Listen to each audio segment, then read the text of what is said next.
I truly believe that if we force ourselves out of feeling what we need to feel, it doesn't actually resolve itself. And so by actually working through the bad feelings, that is how resilience is developed. Welcome to the Egg Whisperer Show. I'm so delighted to have Abby Feeder on today's show. Welcome, Abby. Thank you so much. You know, I'm fangirling so hard right now. Abby is a fertility coach and the founder and CEO of In Circle Fertility. She and her husband host the podcast Immaculate Conception. I love that. And she's the creator of Infertility, in as in parentheses, cards of affirmation. I could not be more excited to have you on the show to talk about how to be emotionally resilient during fertility treatment. And you're going to give us some tools, tips, and tricks and talk to us about how we can also work with you. Welcome to the show, Abby. Thank you so much. Honored to be here. So many of the people who work in the fertility field have had a journey of their own. What inspired you to be a fertility coach? Yes, I had an incredibly painful 6-year journey through unexplained infertility. It included multiple clinics, multiple doctors, multiple losses, an ectopic pregnancy, 4 IUIs, 4 retrievals, 8 transfers, a surrogate that flaked on us, and a termination for medical reasons. And I can only list those off so casually now because I did emerge on the other side with my babies. I have twins.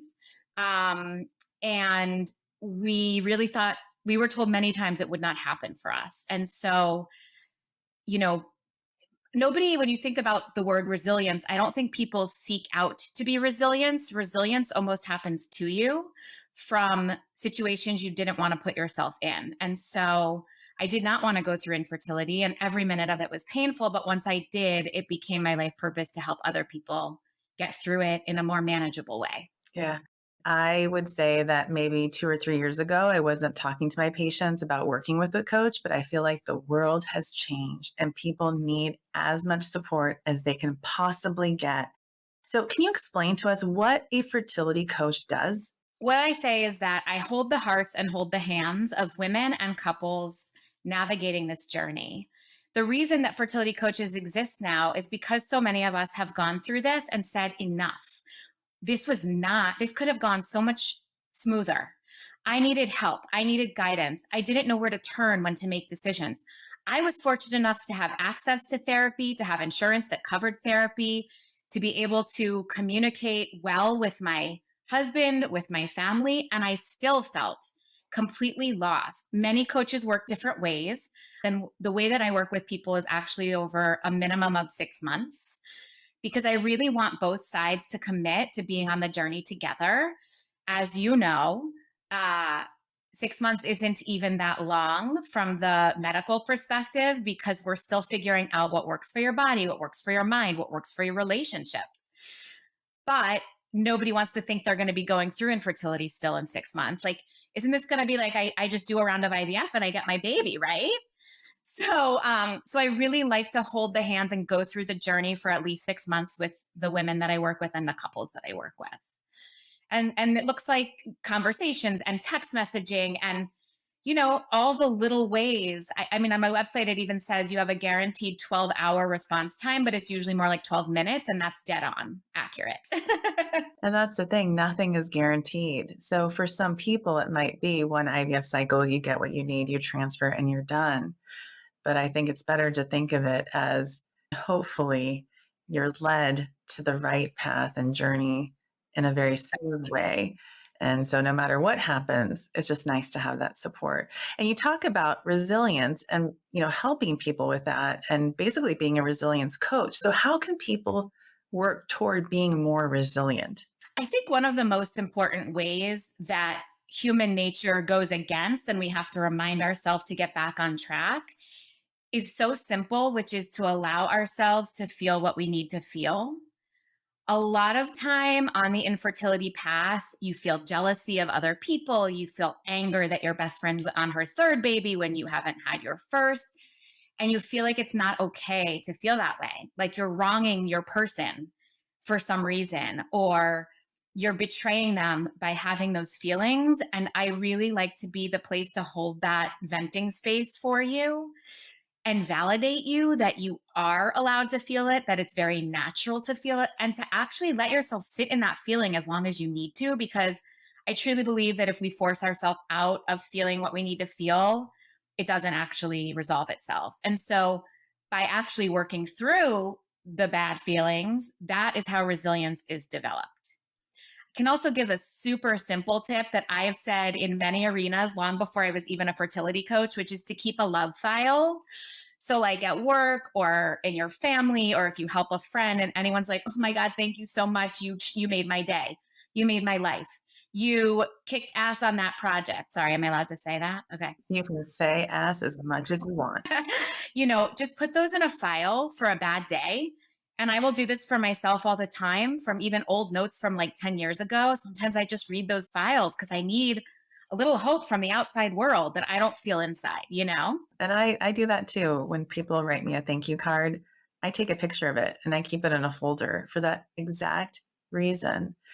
So that I'm just reminded that no matter what is going on, like I'm making the world a better place by helping people have babies and become parents. So let's talk about emotional wellness. And emotional wellness also benefits from being able to navigate triggers or difficult situations during treatment.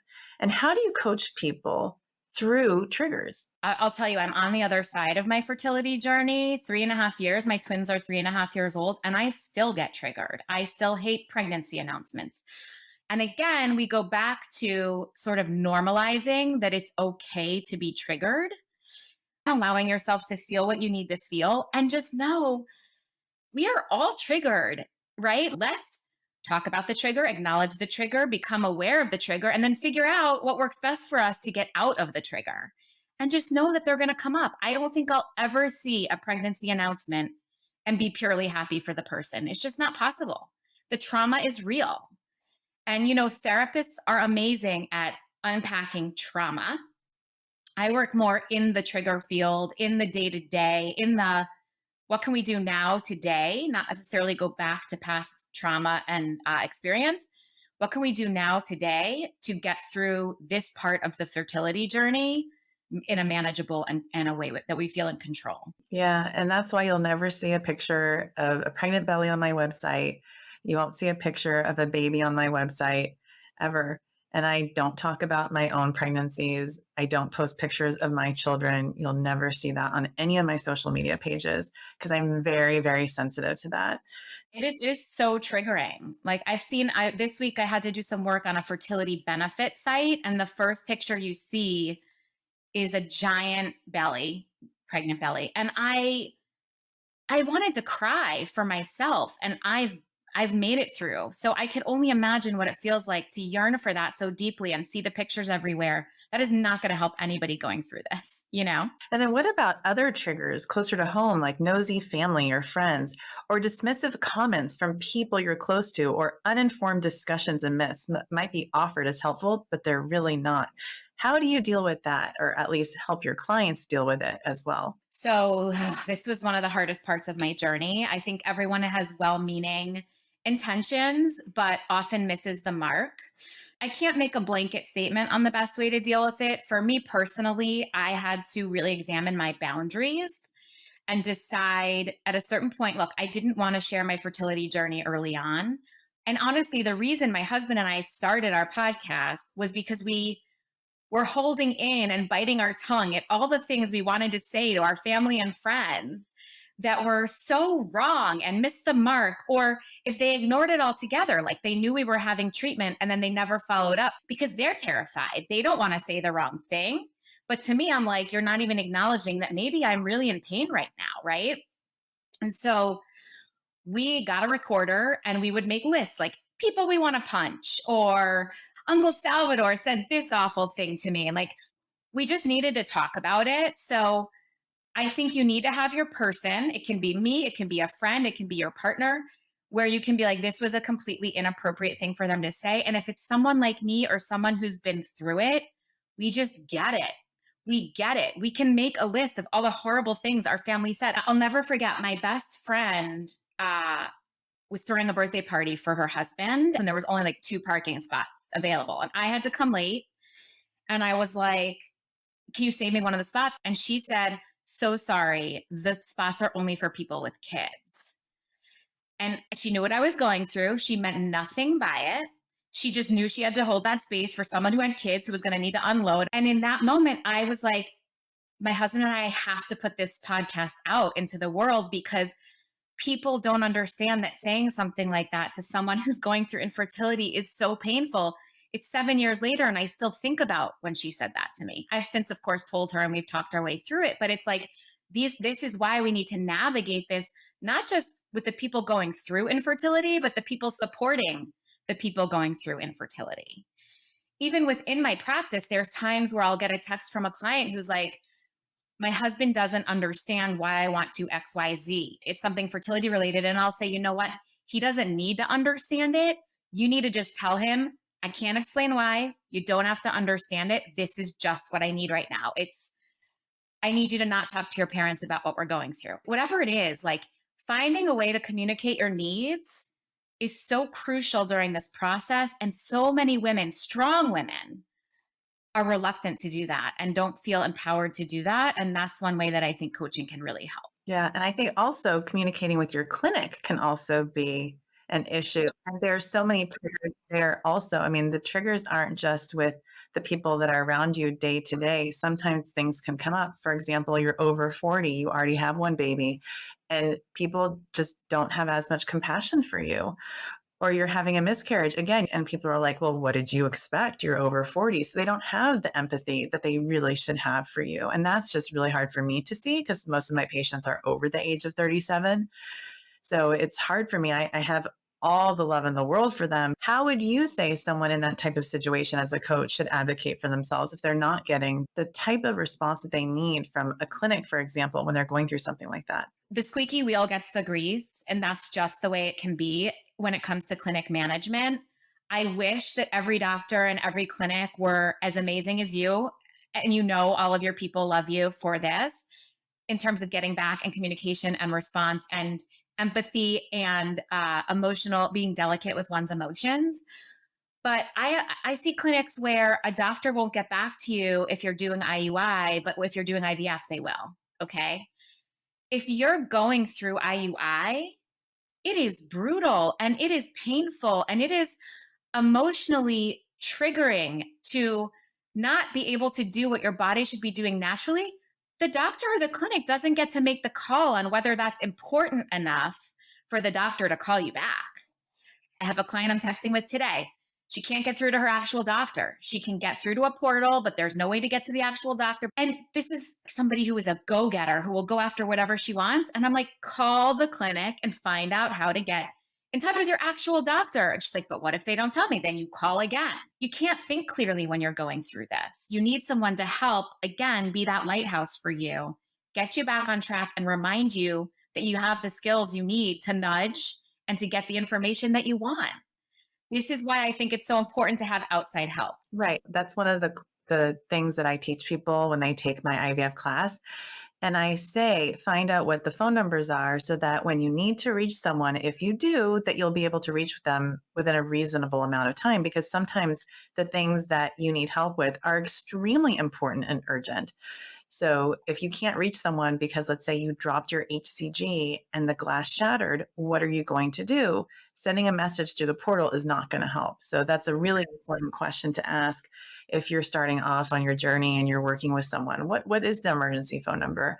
You know, there are some centers that will say, we will call you back, but we'll charge you $50 to do it. Well, at least you know. So managing stress and anxiety has a lot to do with being resilient as well. And I can see sometimes in the beginning of a journey, people are a little bit more fragile. And then as they get, go along their journey, they're feeling like they're more equipped with skills. And I wish people had those skills early on. What are some of the ways that a patient might be able to do that from the very beginning in terms of managing anxiety and stress? So I think one of the biggest reasons anxiety creeps up in any situation is because we feel very out of control. Control is a big issue for me. Every personality is different. I like to feel in control of a lot of things. And when you go through infertility, so much is out of your control. And it's so frustrating and it is anxiety provoking. Sitting in the unknown is extremely difficult and hard. And so I really encourage as much planning as possible. And again, when you don't know what you don't know, you can't plan. So strategizing with a doctor, maybe also a nurse, maybe an acupuncturist. We always talk about the village it takes to raise a child. We don't talk as much about the village it might take to bring a child into this world. That village will help you feel in control of your plan. There's so much resentment that one has to be doing this to begin with because our body is not doing what might come, quote unquote, naturally to other people. There's resentment there, which I understand. So you think, well, why would I build a village like to help me on this journey? I'm already annoyed I have to have anybody help me on this journey.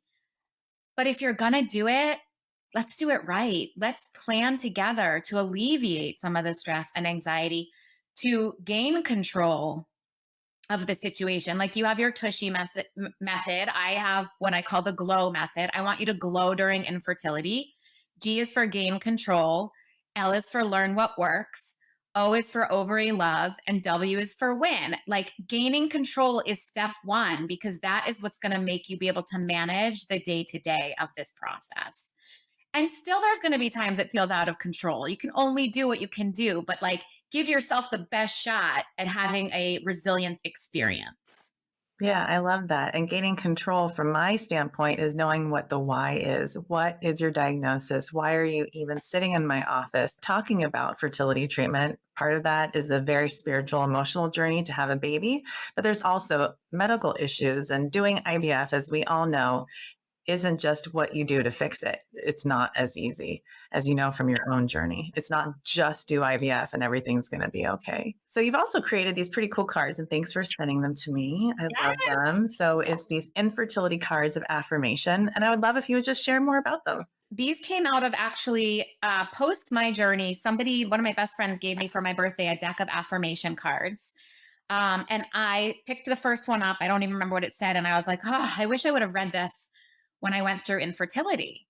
So I started thinking my clients could use this. Let me find some for them. I'm going to give them to everyone when they sign on with me. And I realized that none existed. So I decided to develop them myself. It was a no-brainer to work with the Glitter Enthusiast. That's the artist of every single card and the deck. She's amazing. Her name is Jamie Bleacher.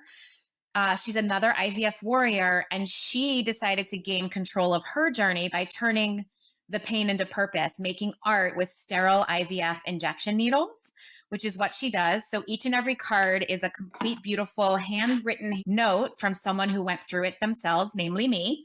And each piece of art is from somebody who went through it as well. So like, I'm just going to pick a random one. This is the one that I picked for today. Hope can always be renewed. It's okay that sometimes I can't access it. So this speaks like exactly to what we were talking about. If I can't feel hope right now, it's okay. Like let myself feel what I do need to feel and know that I will hold the hope for you. And that's what really we're here for, to be your village. That's what we do. The cards are also because so many people reach out to me constantly like, my friend just had a miscarriage. I don't know what to get them, right? It's such a delicate topic. When I went through it, some people sent me flowers. I loved that. But some people feel like that feels like a funeral. Or my IVF transfer failed. I don't know what to say to my friend. Like grab them a deck of these cards. Even on our website, there's like 4 different choices if you don't know what to say when you're gifting them. We give examples of something that you can say because we've been there and we know what we wanted to hear when we went through it. And that is how each card was designed. What would I have wanted to hear on a given day? I love that message too, because I tell my patients, I'm giving you potentially bad news in a certain situation, and I don't expect you to feel ready to just move right into the next, thing. So once you feel hope again and hopeful, then it's time. Until then, let's just take a pause. And that's so important to do. So I love these. So thank you. And so if someone wants to find out more about your work, how they can work with you, how can they do that? I'm on Instagram and at InCircle Fertility, and my website is incirclefertility.com. Everybody gets a free 30-minute sort of connection call. I want to make sure we're a right fit. Much like a doctor, you want to find your team that's really going to get you where you want to go. I try to give as much value in that free 30 minutes as I can so that you can see how wonderful it can be to help to walk alongside this journey with someone who's holding your hand. And some people bring their partner, some come just by themselves. And then if that feels like a good fit, we go for it with the 6 months. I call it my signature glow package. So feel free to DM me on Instagram. I'm very accessible. I love that my life is helping other women go through this. So that's what I'm here for. So is there anything else you want to add about resiliency for us today? My biggest takeaway from this whole experience is to get all the help where you can, when you can. In the long run, it will really change your journey. And that's what I'm here to do. I want to change your journey for the better. Yeah. And I want people to meet you from the beginning, not when you're struggling. So I want people to find a coach just like you from the start and start glowing from the beginning. Well, thank you, Abby. It was such a pleasure to have you back on. Thank you for sharing all your wisdom about resilience and how to make this journey better for people. So thank you so much. Thank you. Pleasure.